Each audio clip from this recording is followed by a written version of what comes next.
Once upon a time, in a village called Ugu, lived a beautiful maiden called Olamma. Olamma lived with her widowed mother alone in a small hut, almost at the outskirts of Ugu village. They were poor but decent people. Olamma and her mother worked hard for the people of Ugu by clearing their farmlands and doing menial chores like fetching water and firewood just to make ends meet.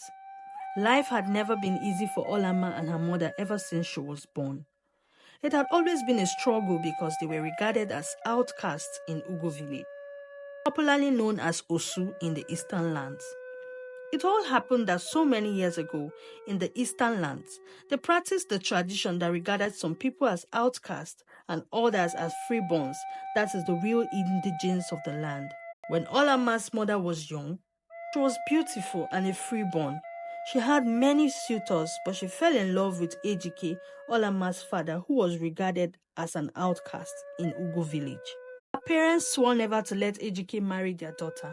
But Nkechi, Olamma's mother, was clearly blinded by love and she refused to listen to her parents. So she got pregnant for Ejike and her parents disowned her immediately and vowed never to have anything to do with her again. That was how Olamma's mother married her father and she was regarded as an outcast automatically by the people of Ugu. Despite the love they shared, life was not easy for Nkechi and Ejike. Ejike blamed himself for making Nkechi lose her freedom as a freeborn and was now regarded as an outcast because of him.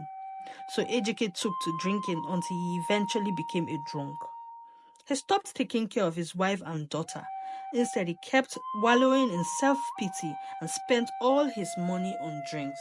Ejike eventually became known as the village drunk, and he was always found drunk in the village areas, markets, and even gutters, with children singing and mocking him. Most times, his wife and daughter have to come save him and take him home. Until one day, they eventually found him dead in the morning at the village market. Since then, it has been just Olamma and her mother working to make ends meet while living with the stigma of being outcast and the embarrassment of Ejike the drunk. Meanwhile, the king of Ugu village had an only son who was schooling in a faraway foreign land. Being that he was an only son and heir to the throne of Ugu, Queen Oriaku, his mother, started arranging for a most beautiful, revered maiden from a respectable family for her son. So she favored her friend's daughter Amaka. She was beautiful, and her father was the Onowu known as the prime minister of the village. So they started preparing Amaka to be the prince's future bride. Amaka would come to the palace from time to time. She was given maids and servants as she was treated like a princess. Amaka was proud and treated the servants badly even before being officially married to the prince. She would go around the village with shoulders high, speaking to people anyhow and demanding complete reverence and respect from the villagers. One day, while she was taking a walk with her silly friend Neye, they ran into Olamma on her way from the stream. She walked past them and Neye ran back and drew her back. The outcast, as they always referred to her. Have you suddenly gone blind? How can you pass the future queen of Ugu without greeting her? I don't understand, Olamma said with annoyance and the water on her head. What don't you understand, you Osu? So you didn't see me passing by, Amaka said. I still don't understand why you two jobless people stopped me this afternoon. Since when did I start greeting you, Amaka? I am an outcast like you said, and you don't speak to me, so why now? Can you imagine these idiots? You must live under the rock if you don't know that Amaka here has been chosen by the king to be the wife of Prince Nkenna. As such, she should be given all the respect of a princess, Neye said. You're right. I live under a rock, and I don't care about you or your princess-ship. Please excuse me, I have work to do, Olamma said and made to pass. Amaka pushed down the water from her head. How dare you try to walk out on me, you miserable outcast, Amaka shouted angrily. What did you do that for? Olamma shouted back in anger. With that, they both started fighting. Neye and Amaka ganged up against her, but Olamma still held her ground and they fought it out. When Amaka got home, she narrated lies to her mother on how Olamma the outcast beat her up for nothing and embarrassed her outside. Her mother was so furious and they decided to report Olamma and her mother to the queen. The apple doesn't fall far from the tree, does it? Meanwhile, when Olamma got home, On sighting her mother rushed to her in tears. What happened, Olamma? What happened? Why are you so dirty and your clothes are torn? What happened?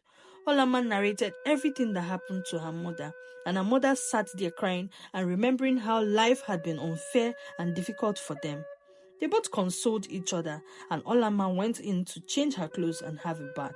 Amaka still went on to report to the queen and exaggerated the whole issue. She even had her hand bandaged to make it more serious. Olamma was summoned to the palace immediately, and her mother went with her. How dare you, dirty outcast, lay your filthy hands on my son's future wife? Do you know how this king is maintained? You have the infantry to fight her, Queen Oriaku shouted at Olamma, who was kneeling before her. Nkechi, so you didn't train your daughter well to have sense, since you decided not to have one. See how your life has turned out, she said, mocking her. They all grew up together, and everyone knew how Nkechi ran off to marry educated drunk and automatically became an outcast. The queen punished Olamma severely. As weeks turned into months, the day for Prince Ikenna to return home was here already, and the whole palace was ready to welcome him. Amaka was dressed beautifully and adorned with the finest beads and jewels. The guards had gone to fetch the prince from the city airport, and everyone was waiting in anticipation for his arrival. Once the prince got into Ugu village, the town crier announced the prince's arrival, and everyone knew that the prince was here. When Prince Ikenna got to the palace, his parents were so excited to see him after so many years. Oh, my son, the queen cried. Welcome home. I have missed you so much, Queen Oraku said while hugging him. I have missed you so much, Mom, Prince Ikenna said with a smile. Your Highness the King, my father, Ikenna said with a smile to his father and hugged him tightly. Welcome home, son, the king said with a smile too. The whole palace was filled with celebration and excitement. Welcome home, my prince, Amaka said flirtingly. Ikenna smiled at her as he didn't know who she was. My dear, this is Amaka, daughter of the Onowu chief Ubaka. She has been so wonderful to us since you left, so she's here to welcome you too, the queen said to her son. Oh, I see, Prince Ikenna said with a smile.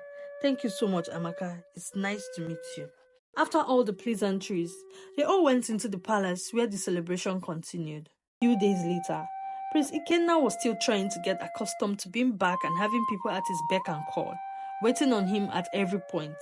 Life in the foreign land wasn't like that, as he was telling his parents why they were all catching up on old times. Amaka never went home again. She was in the palace 24/7, trying to get the attention of the prince at all costs.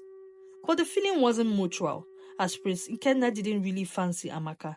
He was just being cordial because of his mother. One day, Prince Ikenna decided to take a walk round Ugu village to get acquainted to the village. The palace guards were with him as his parents insisted that he must not go out alone. While on the walk, he met so many villagers and they all greeted him warmly as he passed by. Because Amaka knew the prince went out on a walk, she decided to go after him so that the whole village would see her walking with the prince. When she caught up with him out of breath, Prince Ikenna stopped and turned around to find Amaka and a palace maid coming towards them. What are you doing here? He said. Oh, my prince, I've been calling out to you since. I figured that I could accompany you for your walk and show you the village better. But you left before I noticed, Amaka said. Oh, you shouldn't have bothered, Amaka. I'm fine with the guards. No, I don't mind, my prince, Amaka said with a smile, and they continued their walk. Amaka was very conscious of her environment and particular about people greeting them with so much respect. She was particular about taking parts where more people would see them together, walking and laughing. Time went on. Another early morning, Prince Ikenna decided to take a jog around the village as part of his exercise routine without any guards or Amaka following him. It was quite early, so a lot of people weren't out and about yet, and it was very perfect for Prince Ikenna. As he kept jogging, he jogged past a farmland and saw a glimpse of the most beautiful maiden he had ever seen. She was busy clearing the bushes in the farm. He jogged back to take a better look at her, and wow, she was absolutely beautiful, even in rags. Hi, good morning, he said to her. She looked up with a start as she didn't hear anyone coming along. Hi, good morning. I didn't see anyone coming. You startled me. Oh, I'm so sorry. I didn't mean to. It's fine, she said. Wow, you're already working so early, Kenna said, and it was obvious she didn't know who he was, which made him excited, as virtually everyone he had met knew him somehow. Yes, I have to finish this because I have a couple of other farmlands to clear up today. Alright, it's nice meeting you. I need to get back to work, she said and continued her clearing. Oh, Kenna said. He meant to leave but came back. But can I help you at least, he said. No, you can't, she said with a start. Please just go and let me finish my work. Alright, if you insist, but please tell me your name at least. I don't think it is important, as I am not important. Please just go and let me work, she said with a frown. Well, it's either you tell me your name, or I stand here and try to help you. So which? He said with a smile. That was the best smile she had ever seen all her life. Alright, I really need to work in peace. My name is Olamma, she said. Wow, such a beautiful name for a beautiful person. My name is Ikenna and I just moved into town. I wonder why I've never met you before now. Have you met everyone in this village? Olamma asked. I doubt that. Please, I've told you my name. Can I go back to my work now? Don't you think it will be faster if I just help you out? That way you'll be done here faster and go on to other jobs, Ikenna said. As good as that sounds, no, Olamma said. It's best you leave now because it will be bad for your image if people see you with me. Please go, Olamma said with a frown. Fine, but where can I find you, Olamma, Ikenna said. You don't need to find me, please just leave. Ikenna saw that she was getting tensed and frustrated, so he decided to leave her alone and hoped to see her again somehow as she was so fascinating. Alright, nice to meet you, Ola, if I can call you that. I hope to see you some other time, he said and ran off. Olamma stood for a while looking at him run past, wishing her life was less complicated. She went back to her job eventually, as she had a whole lot to do today, as Nne wasn't feeling strong. Are you enjoying this story so far? Comment part 2 if you want to see what happened next. Thank you so much for watching.